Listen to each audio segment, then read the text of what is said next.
Good morning, everybody, and welcome to the first week of the B-term semester, American Literature 1, English 2131. I am Mr. Smith. I will be your instructor.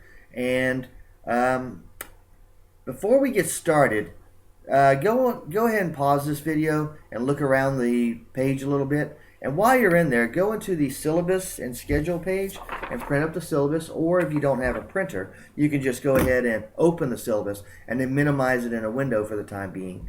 And then do the same thing when you go into the Native American Creation Stories folder. And these are the instructions for the assignment. So open those as well, because I'm going to make two videos this morning. I'm going to make one where we're going to go through the syllabus, and I'm going to tell you what my expectations are for this class. And then we're going to make a separate one for the assignment, where I'm going to tell you what my expectations for that specific assignment are. So I'm going to stop for a second, go ahead and hit the pause button, and come back whenever you've got these two documents either open or printed, however you want to do it. All right, we're back. Okay, let's do the syllabus. So that's this one right here. Go ahead and open that up, and even if you can't see me speaking, basically I'm not going to do anything in this video except talk to you. So you can go ahead and open the document and follow along with me, or if you have the hard copy, then you can sit there and watch me talk if you want to while we go through this document. All right, so this is English 2131, Section 52, which makes it a fully online class. American Literature Part 1. This covers the summer 2015 semester. I probably should have put B-term, but I think you know it's B-term because you haven't been coming to this class for the last several weeks because it's not been open for the last several weeks. So obviously this is a B-term class. So there's my name, my email, my office number, and my office phone number. This is all important information because I do, even though I'm teaching nothing but online classes, I am in my office because I want to be able to help any students that need the extra help. So you can come in if you're on campus, or if you're not on campus or you're not in Albany, then you can actually phone me and we can take the time to help you out with whatever it is you need help with. I try to make myself as available as possible. I think that some one-on-one time with students can be a good thing. You can see that the class is asynchronous, which means you can sign on whenever you have a moment to do the work and turn your writings in. All your writings will be done on a Word documents, and then they will all be turned into the Dropbox. All right, 3 credit hours. That's standard. The specific course policies and data I'm not going to go over. You see that there are hyperlinks there. You can actually go into those if you want. I also have put those course policies and the course data in the in 2 different folders. I got the course policies in the syllabus folder, and I got the course data in the other handouts folder on each of those. So you don't really have to hit the hyperlinks if you don't want to. All right, required text. There's only one, and that's this one right here. That's I'll go ahead and try to get that where you can see it. Early American Literature is the Penguin Classics, and you can see there's the picture of that is actually Pocahontas on the cover. So she that's the real Pocahontas, not the Pocahontas that you see in the Disney movie. So two totally different ladies. But I chose this book because it's only about $16. The cover price is $20. So if you went to the bookstore, you may have paid $20 for it. If you want to save about $4 or $5, you can go into Amazon and find it that way. You can also probably get a used copy for almost nothing. You do want to buy this book though, and I'll tell you why. Most of your assignments, if we were to look at the schedule, which is the last 2 pages of the syllabus, you will see that we have from the saga of Eric the Red, from the narrative of Alvar Nunez Cabeza de Vaca, from chapter 4 of the Bradford's on Plymouth Plantation. Folks, if you don't buy this book, if you try to find these sources online, or if you go to the library and try to check them out, you will do a whole lot more reading than what you would do for this. Remember, this is only a 5-week semester. So get the book. I chose this book because it's affordable. Especially if you get it used, you can probably get it, like I said, for next to nothing. Either off Amazon or at Dorks or at our bookstore if it has used copies. because you don't want to read more than is absolutely necessary. You want to only read what you're assigned to read. And so that's why you have to get this book. Penguin is actually a very good publisher, and they are very good at taking classics and making good copies of those. So get the textbook. Don't send me an email saying, well, I couldn't afford your textbook and my biology textbook, which cost $300 also, so I only bought the biology textbook.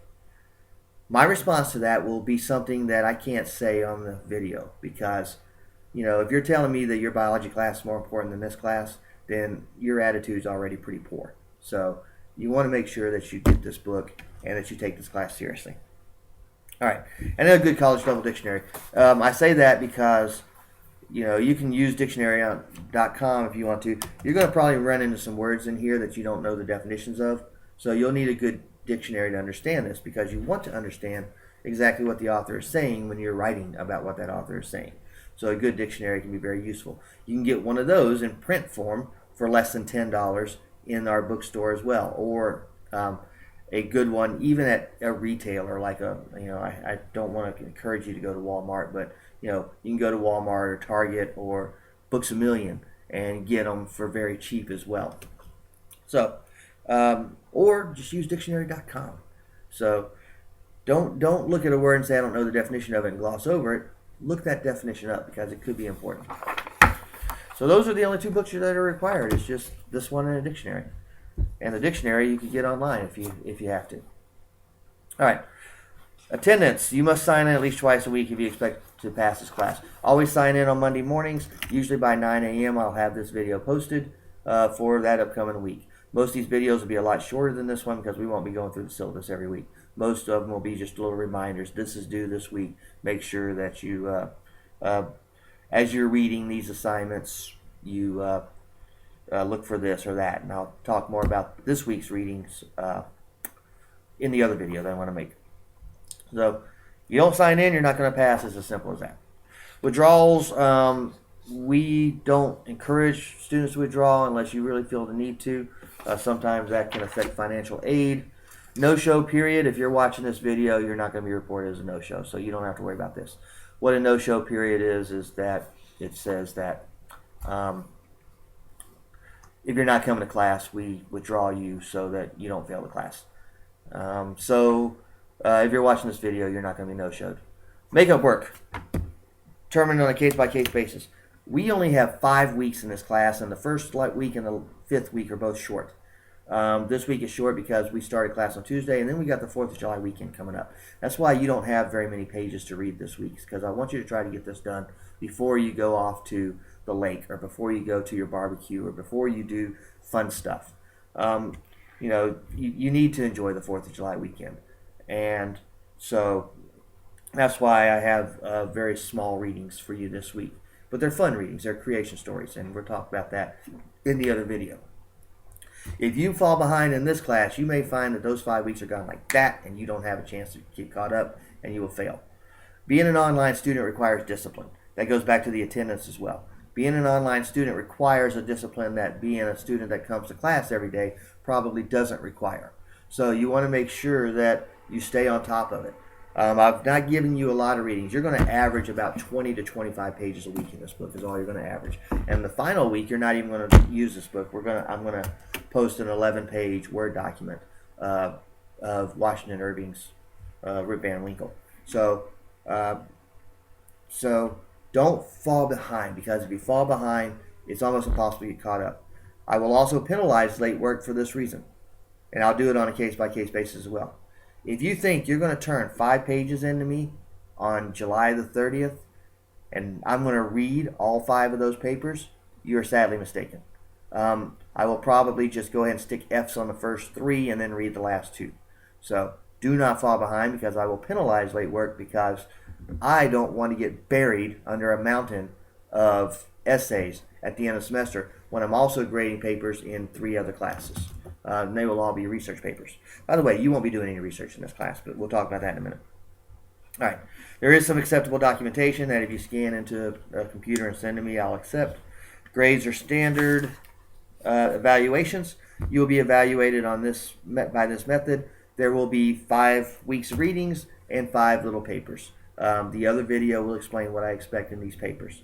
You can see that they're all worth 20% each. So missing one paper means the best you can get in this class is probably a C. Missing two papers, you're going to fail this class, no questions asked, because the best you'll be able to get is a 60. So 5 papers, all pretty short, all not that difficult, and no research involved, and there will be no final exam and there will be no midterm exam. So I'm not giving you exams. Everything in this class is going to be based upon reading and then writing about what you read. This is a skill you should have learned in your English 1102 class.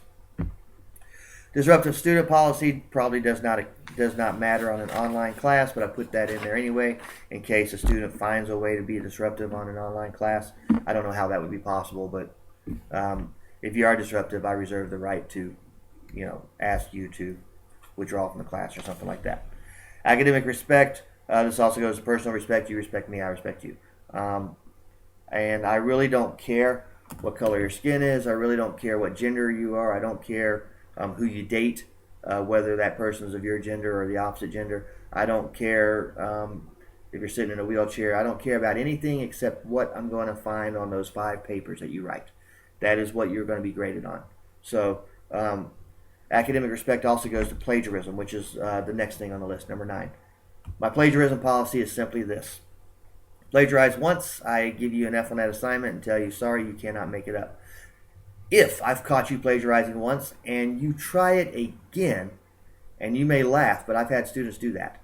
If you plagiarize once and then you try it again, I will fail you for the semester and withdraw you from the class. And that F will go on your transcript, and I will also file paperwork against you if you do it a second time. So do not plagiarize in my class. There are handouts on what plagiarism is. I think there's 2 handouts on what plagiarism is in the, I want to say, the other handouts folder. In fact, it's either that one or the writing the great essays folder. One of those 2 folders has two documents on what plagiarism is. Do not plagiarize in my class. And then, of course, the rest of this is the weekly schedule. You can see that there are, you'll have numerous very short readings, not a lot. This week, you've got the Winnebago story, which is a short poem. I mean, it's only like 6 lines, I think. Let's see if I go to page 5 here. 1, 2, 3, 4, 5, 8 lines, excuse me. It's only an 8-line poem. And then you've got the creation story from the Cherokee and the creation story from the Bering Strait Eskimos. And you can see that each of those are about 3 pages each. So not a lot of reading, but you'll need to write on these readings. And the other video will explain that. But go down through here, we'll go through the early exploration of the New World. Most of these authors will be Spanish or Portuguese. Eric the Red is anonymous. That comes from Scandinavia. Then we've got the English colonization. So the reason I do that, and I'll explain this in more detail when we get to week 3, is that one is obviously the English colonists are the ones that we are most likely descended from, or most likely the ones that enslaved your ancestors, if that's the case. But the English colonists are the ones that broke free from England and started this new nation. But also England was very late to the imperial game. The early explorers, you won't see, I don't think there's a single English one. Oh no, there is one English one. There's Sir Walter Raleigh. But the rest of them are all, let's see, Christopher Columbus was Italian, but he sailed for Spain. Vespucci was Spanish. Cabeza de Vaca was Spanish. So Spain, Portugal, the Netherlands, they were early explorers. And then England came to the game late and had a couple of false starts there, which Sir Walter Raleigh talks about a little bit. And then England came in later and formed the new country. Then we'll have the founding of the new nation, which is the founding fathers. You're going to find out that our founding fathers were not as harmonious as you're being taught. They actually did not like each other very much, and there were lots of major fights that brought about the American ideals that we have now. And then week 5 is a fun one. It'll be Rip Van Winkle by Washington Irving. And I've chosen him, as again I will explain in great detail, because he is the first American author to make a living writing fiction. So that's our class. That's our syllabus.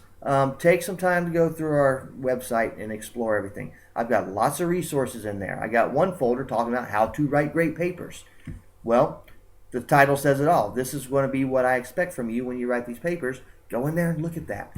This will also have my expectations, and every week you'll have a new one of these, which will pop up. Every Monday morning you'll see a new module pop up based upon what that week's readings are.